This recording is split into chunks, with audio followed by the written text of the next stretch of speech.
Welcome back to the Deep Dive. Today, we are digging into an earnings call that really lit a fire under a major cloud stock. We're talking about MongoDB, ticker MDB, and their Q3 fiscal 2026 conference call from December 1st. The market reaction was, well, just explosive. Explosive is the right word, a seismic shift, really. So our mission today is to figure out what exactly happened, what drove that, 22% spike post-earnings. We're going to distill the numbers, the new CEO's vision, and the guidance that really acted as the main catalyst here. Okay, let's unpack it, starting with the headline beats that just set the market on fire. Top-line revenue came in at $628.3 million, and this wasn't just a small beat. It blew past the high end of estimates by about 5 or 6%. That's 19% year-over-year growth. The top line was great, but the real story, the thing that I think flipped the entire narrative was the operating leverage.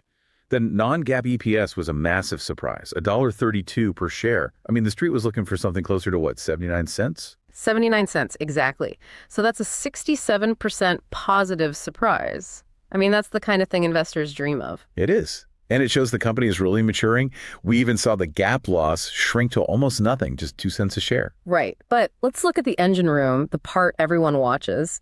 Atlas, their cloud segment, it actually accelerated. Not by much, but it ticked up to 30% year-over-year growth from 29% last quarter. And that tiny bit of acceleration is so critical because Atlas is now 75% of their total revenue. This isn't just a company with a cloud business. It is, for all intents and purposes, an Atlas company now. So the cloud transition is essentially done. It's running, and it's running profitably. Exactly. The mix shift is what's driving that margin story we just talked about. Okay, let's move down from the P&L to cash flow, because that backed up the story perfectly. Non-GAAP operating income was about $123 million. That's a 19.6% margin. And the cash generation just validated everything. Free cash flow, FCF, hit $140.1 million. Just for context, they did about $70 million in Q2. So they more than doubled it in a single quarter. They did. And it gave management the confidence to say, hey, for the full year, our FCF conversion is going to be over 100% of non-GAAP net income. Okay, so for the listener who might not live and breathe balance sheets, why is hitting that 100% FCF conversion such a huge deal right now? It's a signal of maturity. It really validates the whole business model. Yeah. For years, the story with these high-growth software companies was that they had to burn cash to grow. When you cross that 100% threshold, it means your business is incredibly efficient. It's self-funding. It's turning profits into actual spendable cash. It moves you into a very exclusive club of durable, profitable software giants. Got it. That puts the profitability jump into much sharper focus. What about the customer metrics? Total customers grew to over 62,500. Right, but the more telling number is the high-value segment. They're now at almost 2,700 customers, spending over $100,000 a year. And those existing customers are spending more, right? The net ARR expansion rate ticked up. It did, up to 120% from 119. This just confirms their biggest customers are going deeper, using Atlas for more and more critical stuff. What about the legacy, the on-prem business? The non-Atlas part, was that a drag? Surprisingly, it wasn't. It actually grew 8% year over year. They had some big multi-year deals close, which helped a lot. So that legacy business is providing a nice, stable floor while Atlas just, shoots for the moon. Okay, so the numbers are fantastic, but numbers alone don't cause a 22% jump. This was the first call for the new CEO, CJ Desai. Let's pivot to the story he told. How did he capture the market's imagination? He completely reframed the conversation. I mean, he didn't waste any time. He positioned MongoDB not just as a database, but as the foundational data platform for the AI era. He talked about handling two things at once, helping big companies modernize off old systems and powering the brand new AI workloads. It's a very powerful, unified pitch. And he got specific about why their tech has an edge, contrasting their document model with old relational databases. Why is that so important for AI? Well, think about what AI needs. It needs messy, unstructured, fast-changing data. Trying to cram that into a traditional relational database is like trying to fit a wild, modern Lego sculpture into a rigid Excel spreadsheet. It just doesn't work. Yeah. It's brittle. MongoDB's model is built for that flexibility from the ground up. And they're bundling in the tools developers need, right? Like native vector search and embeddings with something called Voyage AI. Exactly. The goal is to stop developers from having to use what he called brittle bolt-ons. Instead of stitching 5 different services together to add AI to your app, you can just do it right there in the database. It reduces complexity and latency. He gave some real-world examples, too. Tell us about that global media company. Oh, that was a great anecdote. A huge media company rebuilt their recommendation engine on Atlas. The results were just stunning.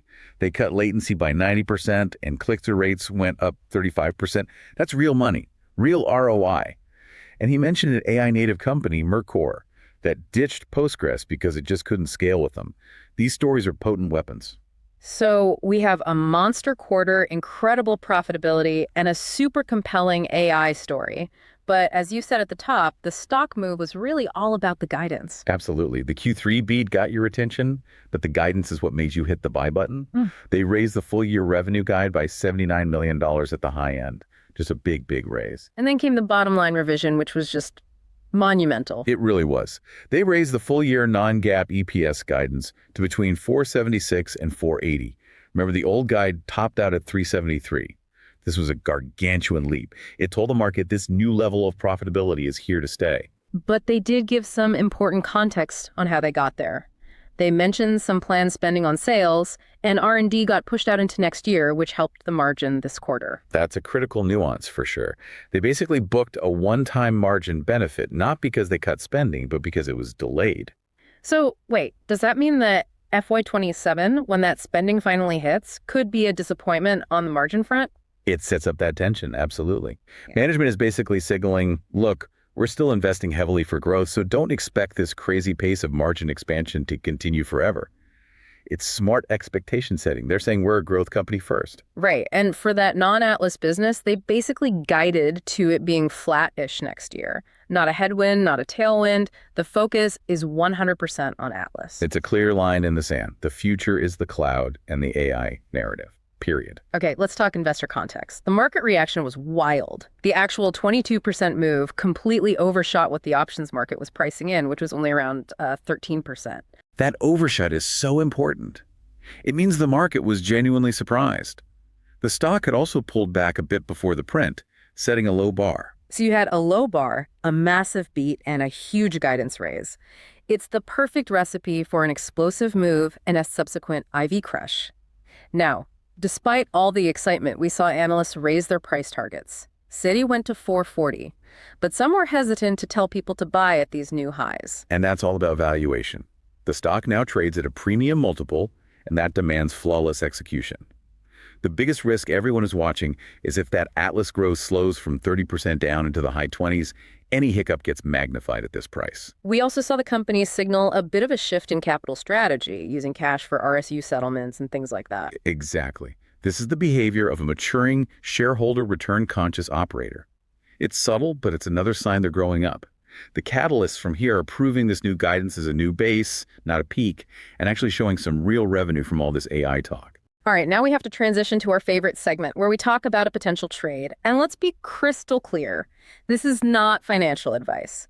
It's a thought exercise, a plausible idea based on the data we just dissected. Understood. And given this setup, the huge move, the Ivy crush, the new technical floor around $400, we can pitch a pretty aggressive continuation trade. Let's hear the outrageous but plausible idea. The trade is a bullish risk reversal spread, and we'll target Citi's new price target at 440. The mechanics are pretty simple. You buy an out-of-the-money call, say the 440 strike, and you finance most of that cost by selling an out-of-the-money put, maybe down at the 380 strike. So you're basically betting that this fundamental shift in the story will keep the stock from falling back down, and you're using that bet to pay for your shot at more upside. Explain how the Ivy crush makes this strategy particularly timely. The IV crush is the window of opportunity. Options are cheaper now after the event. So by selling that put at the new floor near 380, you're collecting a premium to help pay for the call. You're making a high conviction bet that this new profitable AI growth story has legs and that the stock is not going back to its old trading range. Fantastic breakdown. And to bring it all home, the CEO really framed the whole opportunity in 3 buckets, right? 1, core cloud modernization. 2, enterprise AI apps. And 3, AI native companies fleeing relational databases. That's the whole thesis in a nutshell. It's a comprehensive vision. But for you, the listener, the provocative thought is this. We heard some amazing customer stories today, but how quickly will the market demand quantitative proof, real dollars, not just anecdotes, that this AI era pitch is turning into actual revenue? Or has the current 22% surge already priced all of that future promise in? That's the key test for the quarters ahead. A great question to keep in mind. Thank you for joining us on this deep dive into MongoDB's monster quarter. We'll see you next time.